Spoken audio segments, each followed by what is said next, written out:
Hola, hola, exploradores del tiempo. Gracias. ¿Listos para otro salto al pasado con No me cuentes más historias? Soy vuestro guía particular y hoy seguimos desvelando los misterios de la prehistoria. Si en el capítulo anterior nos dimos un buen paseo por el Paleolítico, ese tiempo de la piedra antigua donde éramos nómadas y el fuego era la caña, hoy vamos a meternos de lleno en la evolución, en cómo llegamos a ser quienes somos y en cómo nuestros ancestros empezaron a darle al arte. O sea, como entre ¡ay, que me pisa un mamut! Y ¡uy, que me quemo por primera vez en la historia! ¡Pam! Te hago un graffiti en una cueva. Agarraos, que esto es casi un reality show de hace millones de años.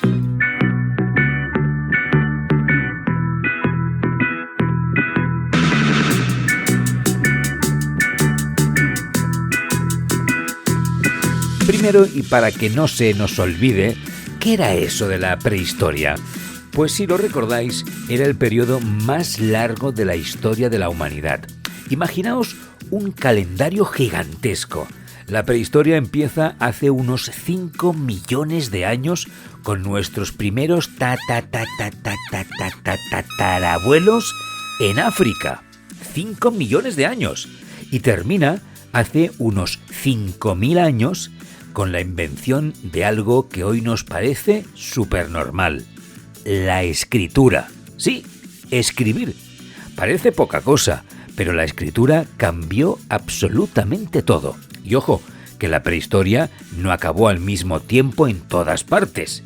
O sea, mientras en Mesopotamia estaban escribiendo ya la lista de la compra, hoy nos toca unas patatas, unas acelgas, cómprame unos donuts. En tablillas de arcilla, en otros lugares seguían cazando mamuts todavía. Así de caprichosa es la historia. Y diréis, ¿cómo sabemos todo esto si no había WhatsApp, ni Instagram, ni historiadores con boli y papel? Pues aquí entran en juego unos detectives del pasado que se llaman arqueólogos. No son Indiana Jones, aunque casi. Los arqueólogos son los que desentierran las pistas que nos dejaron nuestros ancestros. Herramientas, huesos, cacharros, restos de hogueras.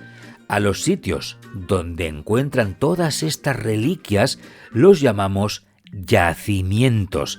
Es como ir al trastero de la humanidad, pero a lo grande y eso sí, con mucha paciencia.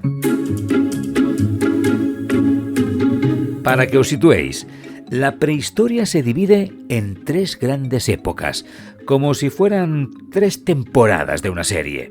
Empezando por, ya lo conocéis, el Paleolítico. Ya lo vimos en el primer capítulo. Es la temporada más larga, la de los nómadas y la piedra antigua. Dura desde hace unos 5 millones de años hasta hace unos 10.000 años, cuando apareció la agricultura y la ganadería. Después vino el Neolítico, que ya lo veremos en otro capítulo más adelante. Esta es la temporada de la piedra nueva. Sí, neo, que significa nuevo, y litos, que eso ya lo vimos, que significa piedra. Dura desde hace unos 10.000 años hasta hace unos 7.000 años. Aquí ya nos pusimos más cómodos, porque los hombres empezaron a cultivar y a criar animales. Adiós a ir corriendo siempre detrás del pollo y los conejos para poder comer.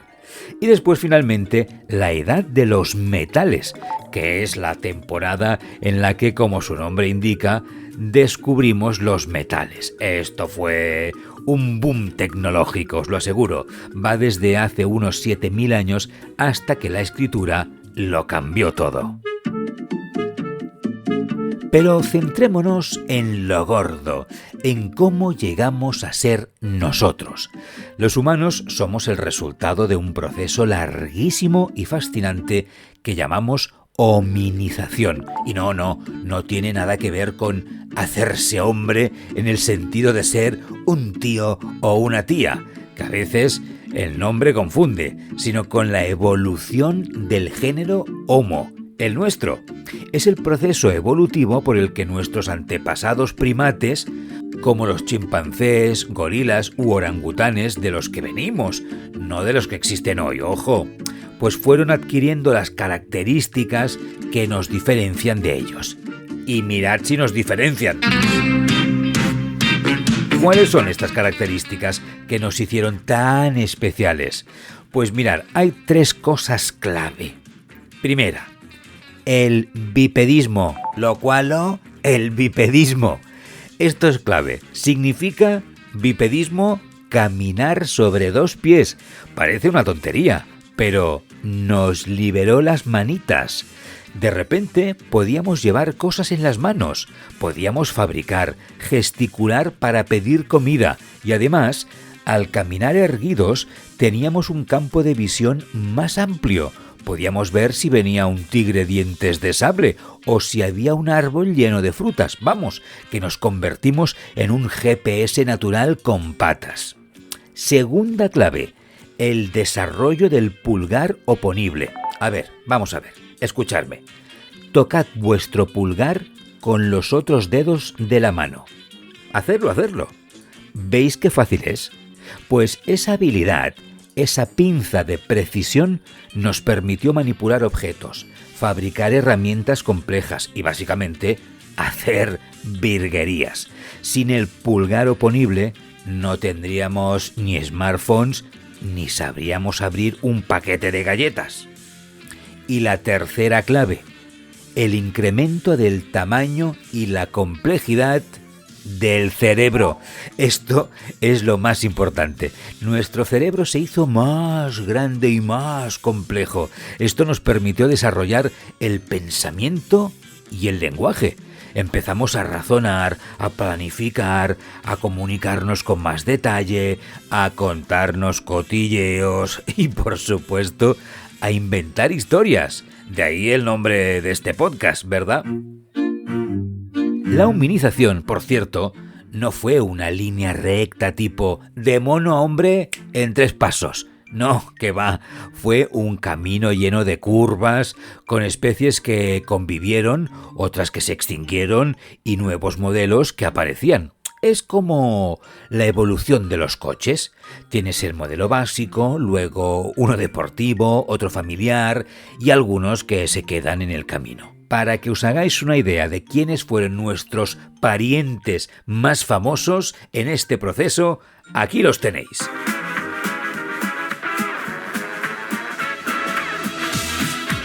Hace 4,4 millones de años estuvo por la Tierra andando el Ardipithecus, nuestro tatarabuelo más lejano conocido. Medía poco más de 1 metro, vamos, que era chiquitín, y era bípedo, sí, y su cerebro también era muy pequeñito, como el de un chimpancé. Se alimentaba de brotes y frutas tiernas, vamos, un vegetariano con 2 patas. Hace 4 millones de años apareció el Australopithecus. Este ya era un bípedo confirmado y era un poquitín más alto, medía 1,5 metros, pero su cerebro seguía siendo modesto, chiquitín. Es muy famoso por sus huellas fosilizadas. Lo cual, ¿el qué? ¿Un fósil? ¿Qué es un fósil? Pues imagina que un animal o una planta se mueren y en lugar de descomponerse del todo, de desaparecer, sus restos, sus marcas, como una huella, por ejemplo, se quedan atrapadas en la tierra o en el barro. Y con el paso de miles y miles de años, ese barro se endurece y se convierte finalmente en roca. Y ¡zas! La forma original se conserva como una fotografía de piedra. Es como si el tiempo se detuviera y lo dejara guardado para siempre. Pues bien, de estos Australopithecus se han encontrado huellas que quedaron marcadas en barro volcánico y se hicieron piedra. Es como si hubieran dejado sus pisadas en cemento fresco hace millones de años y hoy las encontráramos. Vamos, un auténtico autógrafo prehistórico.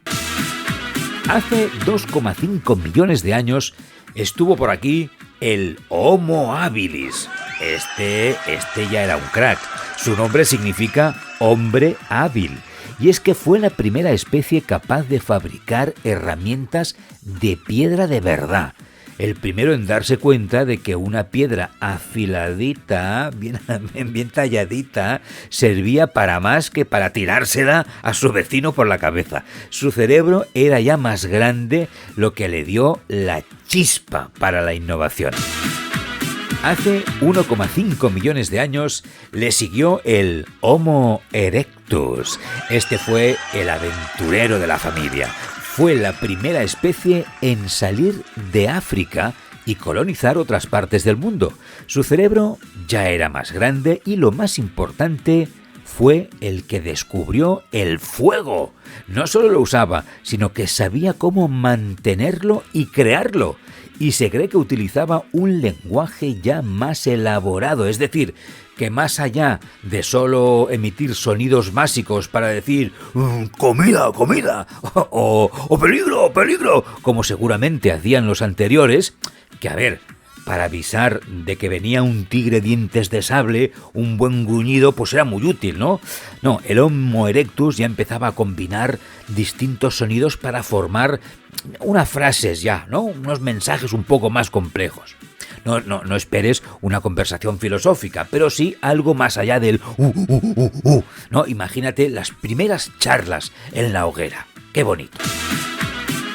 Un poco más adelante, hace 800.000 años, llegó el Homo antecesor. Este es el que nos toca más de cerca en España porque se encontraron sus restos en Atapuerca, en Burgos. Es la evidencia humana más antigua en Europa y su cerebro seguía creciendo, acercándose ya al nuestro, ya se parecía al nuestro. Y hace 200.000 años, con alegría, encontramos al Homo neanderthalensis, o también conocido como el hombre de Neandertal. Este es muy famoso. Tenía un cerebro incluso, atención, más grande que el nuestro. Y eso también era más robusto y fuerte también que nosotros, pero de menos estatura. Era más bajito. Y lo más importante, fue la primera especie en enterrar a sus muertos. Y eso ya nos habla de que tenía, pues, él tenía sus sentimientos, tenía su corazoncito. Y por tanto, pues hablamos ya de un pensamiento más complejo sobre la vida y la muerte. Y hace 190.000 años llegó la estrella. Llegó el Homo sapiens, o sea, nosotros, la especie a la que pertenecemos. Ya teníamos un cerebro como el actual, un lenguaje complejo que nos permitió intercambiar ideas y también cotilleos, no os engañéis, que eso ya existía. Y fuimos los que inventamos el arte, por ejemplo. Y precisamente de arte, de esas primeras maravillas que nos dejaron nuestros antepasados, es de lo que vamos a hablar a continuación. Prepararos para la primera galería de arte de la humanidad.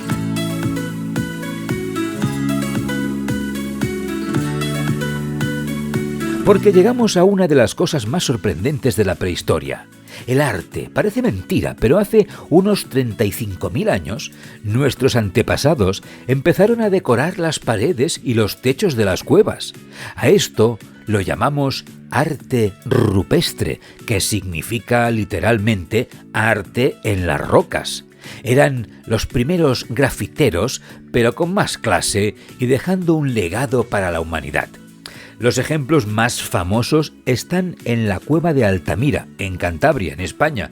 Es como la Capilla Sixtina del Paleolítico, y en la cueva de Las Cox, en Francia.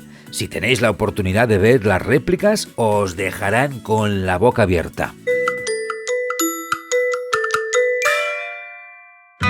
¿Y qué es lo que pintaban esta buena gente? Pues principalmente pintaban animalitos, animales. Ciervos, bisontes, caballos, y no de cualquier manera, eran súper realistas. Ellos aprovechaban las rugosidades de la roca para darle sensación de volumen, como si las figuras se salieran de la pared. Y eso sí, eran polícromas. ¿Cómo? ¿Otro palabra? Sí, o sea, eran de varios colores. Y bueno, claro, también os preguntaréis, ¿y de dónde sacaban los colores esa buena gente? ¿De dónde? Pues de polvos minerales. Y pintaban con las manos o con pinceles hechos del pelo de animales. Imaginaos el proceso para pintar eso. ¿Por qué pintaban en las cuevas? Esa es la gran pregunta del millón.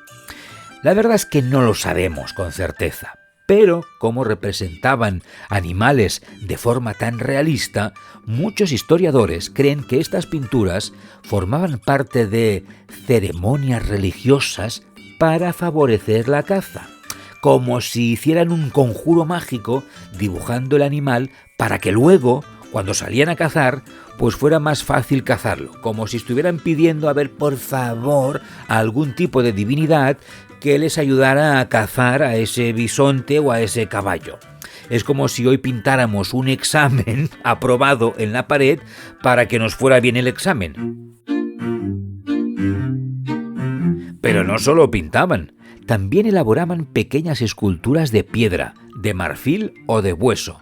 Las más abundantes son las llamadas y conocidas Venus. No son las famosas diosas romanas del amor. Esas vinieron mucho después, ya hablaremos algún día de ellas, sino que representaban a mujeres con los órganos sexuales muy desarrollados, unos pechos enormes. Probablemente las esculpían para que los espíritus les ayudaran a tener muchos hijos, favoreciendo así la fertilidad de las mujeres de la tribu. Unas figuras que eran la representación de la vida misma. Así que, como veis, la prehistoria es mucho más que piedras y cavernas. Es un viaje alucinante donde nuestros antepasados se transformaron, aprendieron a vivir en comunidad, a cuidarse y hasta expresarse artísticamente. Unos auténticos cracks de la supervivencia y de la innovación. Y hasta aquí nuestro segundo capítulo de No me cuentes más historias. Espero que hayáis disfrutado descubriendo el proceso de la humanización y cómo nuestros primeros artistas nos dejaron un legado increíble. En el próximo episodio avanzaremos en el tiempo y veremos cómo pasamos de ser nómadas a sedentarios, porque eso también tiene su historia. Si te ha gustado, ya sabes, suscríbete, compártelo con tus amigos y deja tus comentarios. Me encanta leerlos. Nos escuchamos muy pronto en otro viaje alucinante por la historia. Hasta la próxima. Adiós.